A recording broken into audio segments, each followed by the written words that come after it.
This is a wake up call. Hello and welcome to Wake Up Call today. This is one of the weirdest ways I've had to record a wake up call, but it's interesting. Today's Wednesday, right? And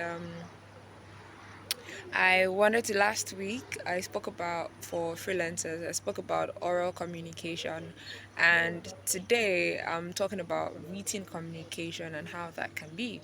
I know that I made some reference to written communication last week, but this week it's really more of a focus, right? So as you know, written communication, which is pretty much what all of what we do as writers, so it should not come as a surprise. Some of the things I'm about to say, some of the things I'm about to talk about, right? It shouldn't come as a surprise. It shouldn't come as something different or unique or dynamic, different from what you're used to or what you usually do, especially if you're a good freelance writer.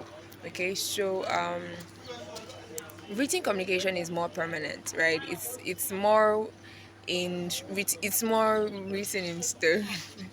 It's more written in stone. It's more what is being said, what is recording what you need to say and putting it in such a way that it's there. It's almost unchanging until you write another thing to overwrite what is. There's a lot of words that include right to overwrite what's already been said.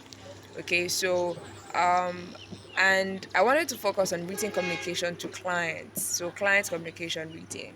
I think, of course, that it has to be formal. It gives you time if you're going to engage in written communication with your client. It gives you time to be able to reason about what you're saying, what you're decide on what the action you want to take, how different it will be, and things like that before you get started. So, of course, it's very important that you're concise, you're straight to the point, and you include all of the details. So I know that I mentioned that even when you do oral communication at first, ensure that you have a written, something written in effect to back it up, such that you reinstate, all of what has been said.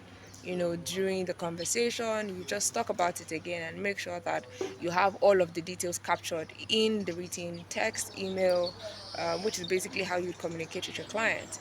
But make sure that it's somewhere. I would say, always reinforce with email, because that way you have something that would last. I mean, backups, and it will go, it will survive phone changes, device changes, and all of those things. So written communication is important. It gives you time to think about what you need to put down into text. It also helps you reinforce what has been agreed upon over oral communication.